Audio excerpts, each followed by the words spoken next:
음,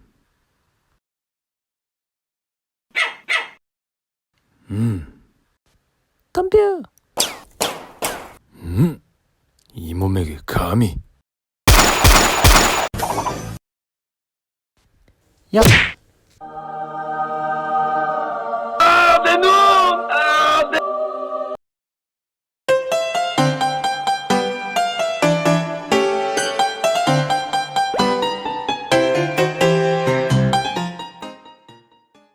어서 오세요.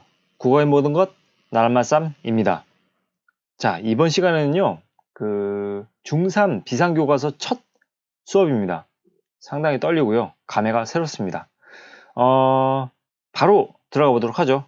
자, 1단원, 대단원 1의 주체적 감상과 쓰기 속에 있는 소단원 1, 다양한 해석과 비평, 그 속에 있는 이성부 시인의 봄이라는 시를 공략해 보려 합니다.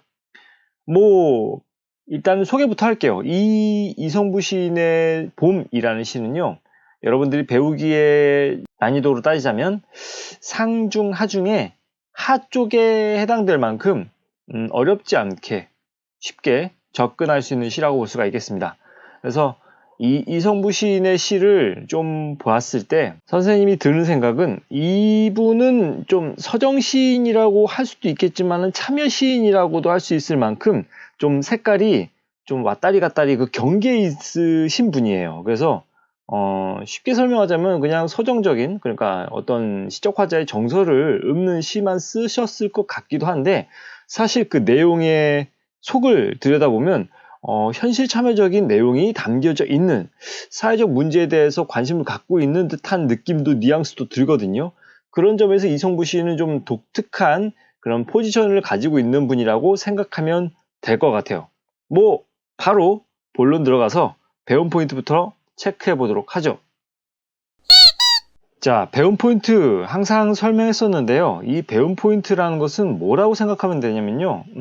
시험에 정말 중점적으로 출제될 수 있을 만한 요소들만 선생님이 뽑은 거예요. 그러니까 여러분들은 공부를 할 때 이런 배움 포인트를 집중해서 공부를 하는 게 큰 도움이 될 수 있지 않을까 해서 꼭 수업 들어가기 직전에 그 배움 포인트를 설정해 놓고 있습니다. 때문에 요 요소들을 중심으로 공부를 하길 바랍니다. 자, 그럼 첫 번째 배움 포인트 뭐라고 볼 수 있냐면 어조가 등장합니다. 일단 이 시 속에서는 특유의 어조가 등장하거든요. 그 어조가 어떤 어조인지를 우리 잘 살펴보면서 공부하는 게 아주 중요할 것 같고요. 그 다음에 두 번째, 어떤 것이냐면 이 교과서의 표현에 따르면 외적 준거에 따른 해석이라고 되어 있는데, 이 외적 준거에 따른 해석이라는 말은 괜히 어렵게 느껴지는 용어일 수 있겠지만은 그저 그러니까 시의 작품 바깥에 있는 여러 가지의 어떤 요소들에 따라서 해석하는 것을 얘기합니다. 사실 이것은 결론적으로 말하자면 반영론적 관점인데요. 어떤 작품을 감상하는 관점에 있어서 그 시를 둘러싼 시대적 사회적 배경을 중점으로 두고 그것을 준거로 해서 그 작품을 해석하는 방법을 반영론적 관점이라고 합니다. 그래서 이 시는 반영론적 관점에 의해서 해석될 수 있는 여지가 아주 큽니다. 네. 그래서 이때 당시에 1970년대 당시의 모습과 비교를 통해서 해석을 할 수가 있는 부분이 있거든요. 자, 이건 학습활동 18페이지에 등장하는 내용인데 그것도 중점적으로 다뤄보도록 하겠습니다. 그 다음에 세 번째, 봄을 대하는 시적 화자의 태도가 등장합니다. 어떤 자세를 가지고 봄을 기다리고 있는지 이걸 좀 알아둘 필요가 있습니다. 그 다음에 네 번째, 봄의 상징적인 의미에 대해서 좀 알아볼 필요가 있습니다. 여러 가지 상징적 의미로 제시를 했더라고요. 교과서에서 그 의미들을 모두 파악해 보도록 하겠습니다. 다섯 번째, 문학작품 감상의 관점. 이거는 상당히 중요합니다. 이 수업 속에서만 중요한 게 아니라 전체적으로 다 중요합니다. 그러니까 문학을 공부한다면 문학을 감상함에 있어서 이 문학작품 감상의 여러 가지 관점에 대한 공부는 기본 중에 기본이에요. 그래서 아직까지 혹시 중3이 된 지금도 아직도 문학작품 감상의 관점에 대해서 모르고 있다라고 한다면 지금 이 순간이 정말 중요한 기회라고 생각합니다. 그래서 꼭 문학작품 감상의 관점에 대해서 알아야 합니다. 네. 그래서 총 요렇게 5가지의 배움 포인트를 제시했는데요. 이 중에서 뭐 가장 중요한 게 뭐예요? 라고 한다면은 뭐 아무래도 봄이라는 작품 자체만 가지고 봤을 때는 요런 봄의 상징적인 의미가 중요할 것 같고요. 그 다음에 아무래도 요 외적 증거에 따른 해석도 같이 알아두는 게 참 좋지 않을까. 요 정도 이렇게 집어볼 수 있을 것 같습니다. 뭐 물론 요 5가지 다 중요하기 때문에 배움 포인트로 꼽아봤습니다. 자, 그러면 바로 본문 분석 들어가 보도록 하죠.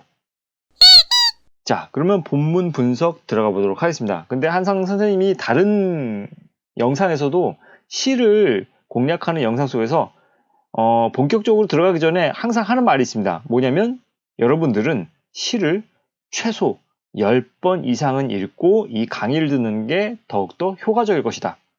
왜냐면 그냥 어떤 사전 정보 지식도 없이 아니면 이 내용이 어떤 것을 다루고 있는지도 보지도 않고 바로 선생님의 강의를 듣게 되면은 그냥 이거는 정말 비유를 하자면 음식을 씹지도 않은 채 목구멍으로 밀어 넣는 것과 비슷하다고 생각하거든요. 때문에 스스로 한번 이 시를 여러 번 곱씹어 보고 잘게 곱씹어 본 다음에 그 다음에 선생님이 목구멍까지 넣어드리면 그때 그거를 잘 소화시키면 되는 부분이라고 생각합니다. 그러니까 꼭 10번 이상은 읽고 이 강의를 보길 바랍니다. 자, 그러면 첫 번째 줄부터 보죠.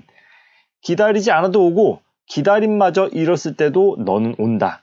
라는 이 문장부터 한번 생각을 우리 해봅시다. 일단은 시에서는요, 정말 중요한 건 다른 강에서도 여러 번 언급했지만 시적 화자의 감정과 관련된 단어들이 등장하면요, 이건 무조건 체크하고 넘어가야 돼요.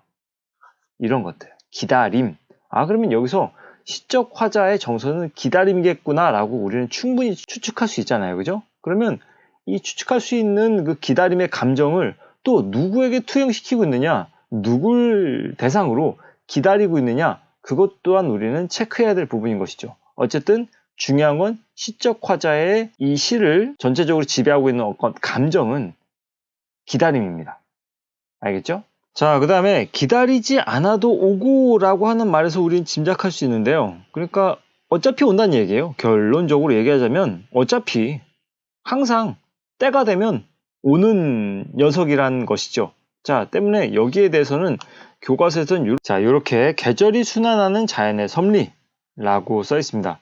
그래서 기다림마저 잃었을 때에도, 그러니까 나 이제 그만 기다려야 되나?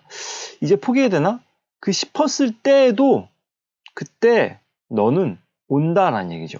그래서 이 부분을 자습서에서는 뭐라고 얘기하냐면 절망적인 상황이라고 얘기를 하고 있어요. 물론 절망적인 상황 맞습니다. 근데 정말 기다리다 지쳐서 포기하고 싶을 만한 어떤 상황이라고 볼 수가 있겠죠. 그때에도 너는 온다 라고 얘기하고 있어요. 자, 중요한 건 여기서 너는 이라는 말에서 느낄 수 있듯이 이것은 의인법이라고 볼 수가 있습니다. 그러면 누구를 대상으로 의인화를 했느냐? 그것이 중요하겠죠. 당연히 봄을 사람처럼 표현했기 때문에 너라는 인칭은 사람한테만 쓸 수 있잖아요. 이 인칭대명사 자체만으로 이 봄이라는 대상을 의인화시켰다는 것을 우리는 알 수가 있는 부분인 거고요. 그 다음에 선생님이 배움 포인트에서 언급했던 부분 바로 있죠. 이게 뭡니까? 온다라는 이 부분이 바로 이 단정적인 어조가 등장한다는 점, 이걸 좀 알아두면 될 것 같아요. 그래서 여기다 단정적 어조라고 쓸 거예요. 그렇죠? 그래서 이 단정적인 어조가 계속 여기에서도 온다라고 해놓고 이 밑에도 또 온다 여기 있거든요. 뭐 이런 식으로 여러 번 이렇게 반복이 됩니다. 반복. 자, 근데 이런 단정적인 어조가 저 밑에도 있겠지만 반복이 이루어진다는 것은 단정이 반복된다. 걔는 와. 걔는 올 거야. 더디더라도 꼭 올 거란 말이야. 라고 반복된다는 것은 무엇을 나타내는 것이냐면은 반드시 올 것이라는 어떤 믿음이에요. 믿음. 절대 그는 오지 않는 법이 없어. 올 거야. 라고 반복하는 건 믿음인 것이죠. 때문에 봄은 항상 언젠간 기필코 꼭 올 것이라는 믿음에 대한 그런 마음의 심리의 표현이 단정적인 어조로 이렇게 발현된다라고 볼 수가 있다는 것이죠. 단정적 어조, 반복. 단정적 어조, 반복, 결국 믿음에 대한 표현이라고 생각하면 될 것 같습니다. 됐죠?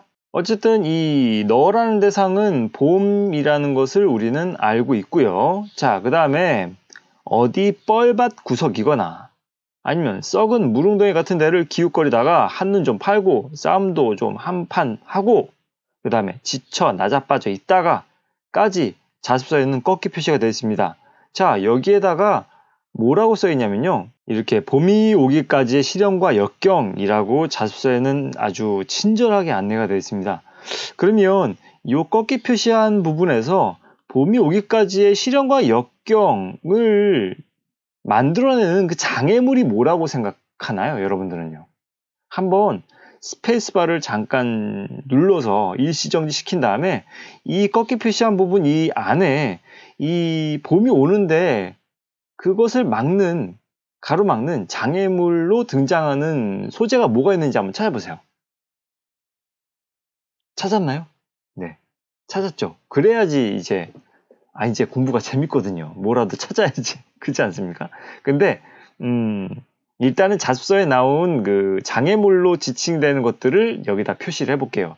일단 선생님은 항상 부정적인 대상들은 모두 세모 표시를 하기 때문에 그럼 여기서 뻘밭 구석 그 다음에 또 하나가 뭐였냐면요. 썩은 무릉덩이 얘네들을 봄이 오는 데 있어서 좀 장애가 되는 그러니까 가로막는 그런 장애물로서 뻘밭 구석과 썩은 무릉덩이를 지목했습니다. 네. 자습서에는 그렇습니다. 네. 선생님이 굳이 자습서에는 그렇습니다 라고 얘기하는 데는 다 이유가 있겠죠. 선생님은 별로 얘네들을 장애물이라고 생각하지 않거든요. 네. 자습서의 이런 해석에 동의하고 싶지 않은 게 선생님의 특징인데 뭐 이런 게 매력이에요. 문학의 매력이죠. 그러니까 다양한 해석이 가능하다는 거 아닙니까? 사실 이 단원 자체도 그 문학 작품을 다양하게 생각할 수 있다는 것에 큰 의의를 두는 그런 챕터잖아요. 그죠? 때문에 자습서에서는 뻘밭 구석과 썩은 무릉덩이를 봄이 오는 것을 가로막는 장애물로 이렇게 지칭을 했는데 선생님은 딱히 여기에 동의하지는 않는 부분이 있습니다. 네. 아니면 어쨌든 가장 중요한 거는요, 여러분. 학교 선생님께서 얘를 장애물이라고 말씀하셨으면 그게 맞는 겁니다. 항상 반복적으로 합니다. 네. 반복적으로 하는 말인데 선생님 말이 항상 옳은 건 아니에요. 학교 선생님들께서 문제 출제하시기 때문에 여러분들의 학교 선생님들께서 뻘밭 구석과 썩은 무릉덩이가 장애물이야 라고 말씀하시면 그게 맞는 거예요. 근데 선생님은 이걸 그리 장애물이라고 생각하지 않는 데는 나름의 이유, 근거가 있습니다. 항상 여러분들은 국어를 잘하기 위해서는 논리적으로 근거를 들어서 설명해야 돼요. 근데 선생님은 얘네들이 딱히 장애물이 아닌 것 같은데? 라고 생각하는 이유는 이겁니다. 기웃거린다고 얘기하잖아요. 봄이. 누가? 봄이, 그냥 뻘밭 구석도 좀 기웃거리고, 야, 썩은 무릉덩이, 야, 이런 게 있구나 하고 이렇게 이런 곳을 그냥 기웃기웃 쳐다본다잖아요. 그 다음에 그렇게 한눈 좀 팔고 싸움 한 판 하고 차라리 이 부분이 장애물일 것 같아요. 어쨌든 이런 싸움이라는 사항은 외적 갈등을 의미하는 것인데 이 외적 갈등은 시련, 역경, 고난에 해당되는 친구잖아요. 그죠? 그런 소재라고 볼 수 있겠는데 그런 속성이라고 볼 수 있겠는데 이 부분이 차라리 시련과 역경에 해당하지 않나 라는 생각이 듭니다. 그래서 지쳐 나자 빠졌대잖아요. 그죠? 싸움 때문에 지쳐 나자 빠졌다는데 그럼 이 싸움이라는 것이 차라리 그 장애물로 보는 게 낫지 않나 라는 생각을 하고 있습니다. 자, 그래서 이렇게 정리를 해봤습니다. 이렇게 파란색으로 되어 있는 하늘색으로 되어 있는 글씨들은 이게 자습서 입장에서 보는 봄이 오는 것을 가로막는 장애물 요 두 가지 소재로 한정 지어놨고요.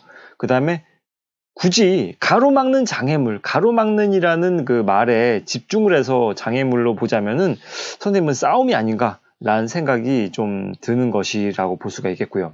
근데 봄이 오는 것을 더디게 만드는 장애물이라고 한다면 뻘밭 구석이나 썩은 물웅덩이도 괜찮을 것 같아요. 왜냐하면 한눈을 좀 팔고 뭐 기웃거리고 하는 일련의 행위들은 모두 다 똑같은 맥락이라 보는데 이렇게 만드는 것들이 모두 뻘밭 구석이나 아니면 썩은 물웅덩이 같은 데를 기웃거리고 한눈 팔았기 때문에 좀 빨리 올 수 있음에도 불구하고 봄이 좀 한눈을 팔게 만드는 시선을 다른 데로 쏟게 만드는 구실을 함으로써 좀 더디게 오게끔 만드는 어떤 역할을 하거든요. 싸움도 마찬가지로 어쨌든 싸우느라 또 봄이 더디게 오는 것일 수도 있고요. 때문에 이런 것들이 모두 그 봄이 오는 것을 더디게 만드는 장애물이라 본다면 이 세모 표시한 것들은 모두 해당된다고 볼 수가 있습니다. 근데 가로막는 장애물이라고 얘기해버리면요. 어떤 실현과 역경을 만들어내는 요소라 볼 수 있겠잖아요. 근데 뻘밭 구석이나 썩은 물웅덩이는 그냥 기웃거리는 한눈 좀 파는 그런 행위의 대상일 뿐, 봄이 오는 것을 적극적으로 가로막는 친구는 아닌 것 같죠. 차라리 싸움이 좀 더 설득력 있지 않나? 라는 생각합니다. 하지만 가장 중요한 건 학교 선생님들의 말씀이 정답입니다. 네. 이건 개인적인 의견에 불과합니다. 자, 그 다음 줄 보도록 하죠. 다급한 사연을 듣고 달려간 바람이, 자, 여기 또 사연을 듣고 그 다음에 달려갑니다. 누가? 바로 이 바람이라는 친구가. 자, 그러면 다급한 사연을 들고 달려간 바람이라는 표현에서 우리는 또 느낄 수 있는 게 무엇이냐? 의인법이 등장했다고 우리는 생각할 수 있겠죠. 그러니까 의인화된 대상은 당연히 바람인 것이고요. 그죠? 이 자습서에서는 이 부분에 대해서 의인법이라고 따로 설명은 되어 있지 않더라고요. 어쨌든 바람이 다급한 사연을 들었대요. 그 다음에 후다닥 봄한테 달려갔다는 겁니다. 이것은 사람만이 할 수 있는 행동으로 볼 수 있기 때문에 의인화된 대상이라 볼 수가 있겠죠. 자, 그것과 동시에 바람이라는 대상에 대해서 자습서에서는 뭐라고 표현했냐면요. 여기다 적을게요. 자, 이렇게 마라니의 소망을 봄에게 전하는 매개체라고 쓰면 될 것 같습니다. 매개체라는 말을 아직 모르는 친구들이 있을 것 같아서 얘기하지만 이어주는 어떤 다리라고 보면 됩니다. 다리, 연결시켜주는 그런 것이라고 보면 되겠고요. 그 다음에 흔들어 깨우면, 이 바람이 어떤 것을 들었냐면 다급한 사연을 들었다고 얘기하고 있어요. 이 다급한 사연이라는 것은 이렇게 봄이 오기를 간절히 바라는 말하는 이의 마음이라고 쓰면 좋겠죠. 네, 자습서에 이렇게 나와 있습니다. 자, 그래서 이 상황을 좀 이미지화 시켜봤습니다. 시적 화자가 오매불만 기다리고 있는 것이죠. 빨리 오세요 하니까 이 다급한 사연을 듣고 이걸 들고 또 달려갑니다. 누구한테? 이 봄한테. 예, 봄이 지금 실컷 싸우고 나서 멋진 결투였어 라고 지금 스스로를 상당히 멋있게 지금 얘기하고 있는데 지쳐 나자빠져 있는 모습인 거죠. 그걸 이제 바람이 봄한테 소식을 전해주는 겁니다. 빨리 와야 돼. 지금 기다리고 있는 사람들이 있어. 빨리 가자 라고 재촉했겠죠. 네. 그래서 더디게 마침내 올 것이 또 여기 온다 라는 단정적 어조가 여기 등장하죠. 그죠? 온다. 반복. 그리고 마침내 올 것이 온다. 이 부분에다 밑줄 친 다음에 봄이 올 것이라는 말하는 이의 확신이라고 자습서에 써 있습니다. 더디게 라는 말을 지금 강조한 것으로 보아 빨리 오진 않지만 그러니까 기다림의 끝에 오는 건 상당히 더디게 오죠. 그죠? 일반적으로 그렇지 않습니까? 선생님도 정말 어렸을 적의 그 시절을 회상해 보면 그때 당시에는 뭐 mp3 플레이어 같은 게 없었고 카세트 테이프, 그러니까 휴대용 카세트 테이프 플레이어가 즉 흔히 말하는 워크맨 있죠. 그걸 너무 갖고 싶었는데 결국엔 아버지가 나중에 이제 나이가 어느 정도 초등학생이 이제 고학년쯤에 되자 사준다고 이제 허락을 해주신 거예요. 그래서 아침 출근하실 때부터 기다렸어요. 그 다음에 퇴근하실 때까지 대체 언제쯤 오시나 이제 들고 오실 텐데 손에 언제쯤 나한테 올까 그걸 계속 그날 내내 기다렸던 게 아직까지도 생생합니다. 그 말인즉슨 기다림이 간절하다면 어떻게 온다? 더디게 온다는 거죠. 빨리 오진 않습니다. 네, 빨리 온다는 것은 다른 것에 상당히 바빴거나 다른 것에 신경을 썼거나 했을 때만 빨리 오지 더디게 온다는 것은 결국엔 그만큼 간절함의 그 정도를 느낄 수 있게 해주게끔 만드는 요소라 볼 수 있겠죠. 그죠? 따로 필기는 하진 않겠습니다. 어쨌든 여기 더디게라는 말로 우리 선생님은 개인적으로 짐작컨대 그러니까 말하는 이에 기다림의 정도가 얼마나 간절했는지를 알 수 있게 해주는 부분이 이 더디게라는 부분이라고 볼 수가 있을 것 같아요. 알겠죠? 여기 더디게 지금 이건 선생님의 생각은 다 핑크색으로 표시할게요. 남자는 핫핑크죠. 그죠? 더디게 그 다음에 더디게 얘네들이 그 간절함의 정도를 더욱더 증폭시키는 장치라고 볼 수가 있겠다라고 개인적으로 생각합니다. 그 다음 볼게요. 너를 보면 눈부셔. 자, 여기서 시적 화자가 시적 대상인 봄을 어떻게 대하는지 그 태도가 등장하는 문구가 나오죠. 눈부셔 이겁니다. 그죠? 내 눈 이건 아니고요.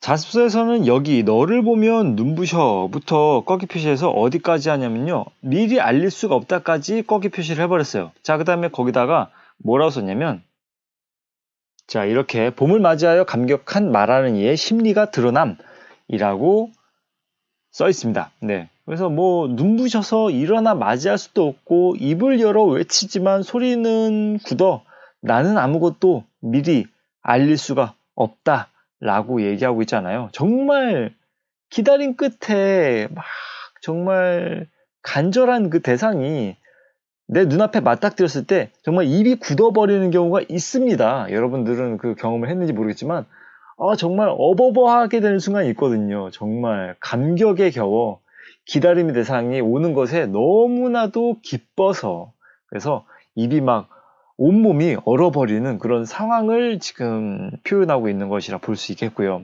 그 다음에 가까스로 두 팔 벌려 뛰어나 보면 정말 몸이 굳고 입이 굳어버리지만 정말 어버버하는 순간이지만 그래도 기다림이 끝난 것에 대한 어떤 기쁨의 행동으로서 뛰어나 봐야 되겠죠. 그죠? 그래서 이렇게 자소서에 나온 대로 적어봤습니다. 기다림이 끝난 것에 대한 기쁨의 행동이라고 썼고요. 그 다음에 너 먼 데서 이기고 돌아온 사람아 라고 어쨌든 그 너라는 표현들 그 다음에 이런 것들 모두 인칭대명사는 죄다 의인법이 사용된 부분이라 볼 수가 있겠어요. 이기고 돌아온 사람아 어쨌든 봄을 사람처럼 대하고 있잖아요. 그죠? 그 다음에 지금 이 부분에다가 밑줄을 그은 다음에 뭐라고 했냐면요. 자습서에서는 예찬적 태도라고 얘기를 했습니다. 예찬적 태도가 무엇인지 알아요? 간단하게 얘기하자면 찬양하는 것과 비슷하다 생각하면 돼요. 네, 찬양하는 겁니다. 정말 멋져요. 정말 아름다워요. 뭐 이런 식으로 그 대상에 대해서 아주 긍정적으로 호감을 심하게 느낄 정도로 찬양하는 태도를 예찬적 태도라고 얘기하는데 여기에서 보인다고 얘기하는 것이죠. 네. 근데 굳이 여기에서만 예찬적 태도가 보인다기보다는 사실 여기서도 별로 그렇게 예찬적 태도가 보이는 것 같지는 않지만 전체적으로 차라리 이런 부분에서 예찬적 태도가 보이죠. 얼마나 그 시적 대상인 봄을 좋아하고 흠모하고 기다렸기에 이런 행동을 하는지 이런 모습들을 본다면 예찬적 태도가 느껴진다고 볼 수 있겠죠. 시 전체적으로 예찬적 태도가 느껴지는 부분이 많다라고 볼 수가 있겠습니다. 그 다음에 좀 특징적인 건 이 시에 대해서 자습서에서는 딱히 그 운율과 관련된 내용을 언급하진 않았습니다. 그러니까 음악적인 리듬감은 느껴지지 않는다고 판단한 것인지 운율과 관련된 내용들이 없어요. 근데 굳이 운율을 꼽자면은 항상 운율은 반복과 연관되어 있다고 생각하면 돼요. 그게 단어의 반복이든 아니면 이 종교럼이 이런 것들의 어떤 반복이든 간에 이런 어절의 반복, 문장의 반복, 여러 가지 반복들은 모두 운율과 관련이 있다고 본다면 온다, 온다, 온다 이렇게 얘기하는 것들이 또 운율적 요소라고 볼 수도 있다는 것을 좀 그냥 추가적으로 하나 더 언급하고 그 다음에 시 분석은 일단은 마치도록 하겠습니다. 그러면 바로 핵심 정리 들어가 보도록 하죠. 자, 봄의 상징적 의미 선생님이 그 배운 포인트에서 얘기했었죠. 그죠? 자, 한번 짚어보도록 하죠. 일단 희망의 이미지입니다. 일반적으로 대부분, 대체로 100%라는 얘기는 아닙니다. 시 속에서 등장하는 봄의 이미지는 뭔가 만물의 소생, 탄생, 뭐 시작, 희망 이런 식의 것으로 많이 해석이 됩니다. 겨울은요, 추운 계절이기 때문에 사실 춥다라는 개념은요, 우리들에게 그닥 좋은 기분은 아니에요. 그죠? 그 다음에 따뜻하다. 얘는 대체로 긍정적인 기분을 갖게끔 해주는 요소라고 볼 수 있겠죠. 이 친구가 봄하고 많이 연관되어 있고요. 이 친구는 겨울하고 많이 연관이 되어 있어요. 때문에 겨울은 부정적인 속성의 계절로서 많이 등장하기도 합니다. 물론 긍정적인 의미로 등장하는 시도 많긴 하지만 대체로 겨울과 같은 어떤 추운 계절은 시련, 고난, 역경과 많이 연관되어 있다고 생각하면 되고요. 봄 같은 계절은요, 따뜻한 것과 많이 연관이 되어 있어요. 우리의 고정관념이긴 한데 사실 근데 봄 되게 추워요. 그죠? 봄 추위가 얼마나 무서운데요. 그죠? 근데 봄은 시 속에서는 일반적으로 겨울에 비해서는 따뜻한 계절이기 때문에 따뜻한 그 촉각적 심상과 많이 연관되어 있더라고요. 그래서 이 친구는 좀 희망, 그 다음에 뭐 만물의 소생, 탄생, 시작, 새로운 계절의 시작이라고 우리는 보잖아요. 네. 그런 쪽으로 해석을 많이 하기 때문에 희망의 이미지와 많이 연관이 되어 있습니다. 그 다음에 간절한 기다림의 대상이죠. 너무 춥다 보니까 이제 추위가 끝났으면 좋겠다 하면서 우리는 봄을 기다리곤 하잖아요. 그죠? 간절한 기다림의 대상. 이것은 단순히 사람들에게 뿐만 아니라 모든 동물, 만물, 그러니까 나무, 꽃과 같은 식물들에게 있어서도 이제 새로 시작하기 위한 어떤 기다림의 대상이라고 볼 수가 있겠죠. 그 다음에 계절의 순환에 따라서 당연히 와야 할 대상이라고 볼 수가 있는 거예요. 때문에 이것들은 모두 반드시 도래할 희망이라고 자습서에는 쓰여 있습니다. 네, 요 세 가지를 종합하자면 반드시 도래할 희망이다 라고 얘기를 하고 있습니다. 됐죠? 자, 그 다음에 핵심 정리 부어도록 하겠습니다. 갈래는 자유시하고 서정시라고 자습서에 언급되어 있는데 만약에 이따가 이제 볼 그 반영론적 관점에서 본다면 그 서정시라고만 할 게 아니라 참여시라고도 할 수 있는 여지가 좀 있어요. 네, 그 부분에 대해서는 여러분들 학교 선생님의 의견을 참고하세요. 그 다음에 성격은 상징적이고 희망적입니다. 운율은 내재율이라고 얘기하는데, 내재율이라는 얘기가 여기 나오는구나. 이거는 뭐냐면요, 그 운율이 숨겨져 있다는 얘기예요. 음악적 리듬감을 느끼게 해준 요소가 겉으로 드러나지 않고 속에 잘 파악해보면 숨어 들어가 있다라는 얘기를 내재율로 얘기합니다. 이것과 반대되는 개념이 외형률이거든요. 외재율이 아니라 외형률이에요. 그런 것들은 아무래도 정형시와 같은 것들이 형식이 정해진 시조와 같은 것들, 그러니까 글자 수가 딱딱딱 맞아 떨어지는 규칙적인 것들 있죠. 그런 것들은 외형률이라고 얘기하는데 이런 자유시는 일반적으로 내재율입니다. 소재는 봄이고요. 주제 다가올 새로운 시대에 대한 강한 신념과 소망, 특징, 대상을 의인화했다는 거, 바람도 의인화했습니다. 그 다음에 봄도 의인화했습니다.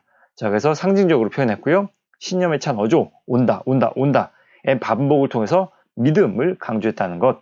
이것이 핵심 정리입니다. 자, 그러면 선생님이 여러분들한테 배운 포인트에서 언급했던 외적 증거에 따른 해석으로 한번 들어가 보도록 하죠. 그게 학습 활동에 있습니다. 다음 페이지. 자, 여기 한번 볼게요. 다음은 봄을 감상한 후에 한 학생이 쓴 비평문의 일부이다. 조금 줄여볼까요? 이를 바탕으로 문학작품을 해석하는 다양한 방법을 알아보자 라고 얘기했습니다. 이거 한번 쭉 읽어보세요. 선생님이 안 읽어줄게요. 시간만 늘어나니까요. 자, 그리고 여러분들 요 내용을 이제 이해하기 전에 앞서서 꼭 여기에다가 링크 시켜 놓을 테니까요. 그 문학작품 감상의 여러 가지 관점에 대한 강의가 있습니다. 이걸 꼭 보고 와야지 됩니다. 이걸 보지 않으면 이 내용을 이해할 수가 없어요.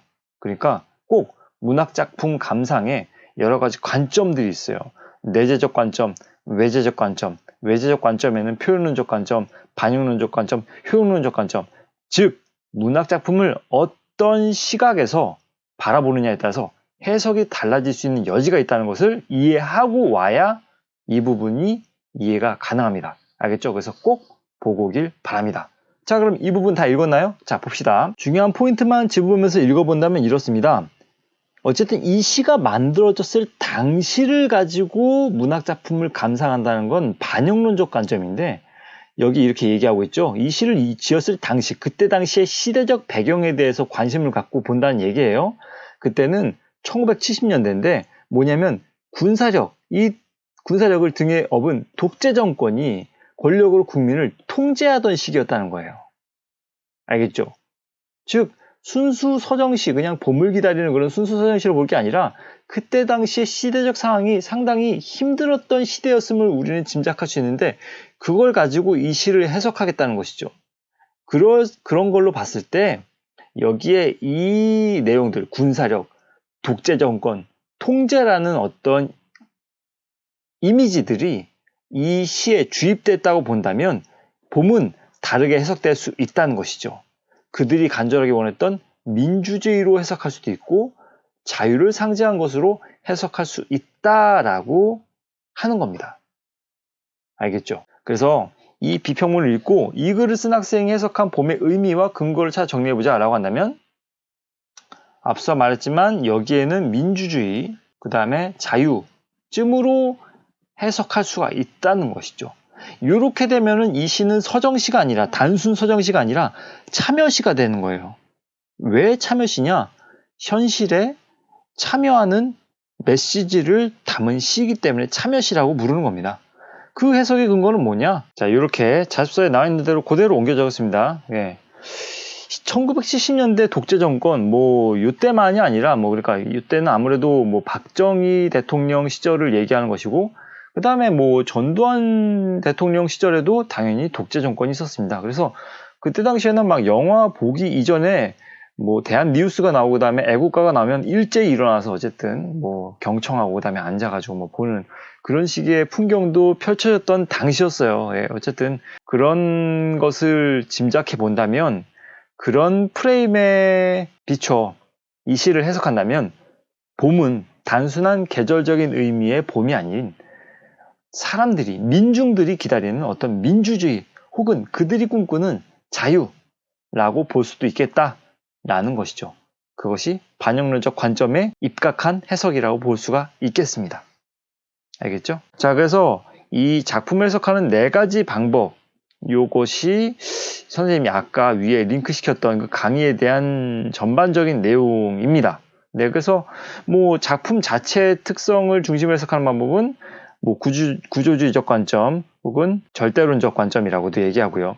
그 다음에 이쪽 부분 있잖아요. 네. 이 부분으로 지금 방금 해석한 게 이 부분을 통해서 해석을 한 게 아까 민주주의, 그게 요 반영론적 관점입니다. 그 다음에 작품을 읽고 독자가 받은 영향, 효용론적 관점이고요. 작가의 관계를 중심으로 해석하는 방법은 표현론적 관점입니다. 자, 그래서 이 비평문을 쓴 학생은 이걸 쓰면 돼요. 작품에 반영된 시대적 사항을 중심으로 봄을 해석하였다라고 쓰면 됩니다. 네, 여기까지 강의하도록 하겠습니다. 네, 처음으로 중3 비상교과서를 강의를 시작해봤는데요. 앞으로 긴 여정이 있을 것 같습니다. 네, 열심히 만들어 보도록 하겠습니다. 도움이 되었다면 구독과 좋아요 부탁드립니다. 감사합니다.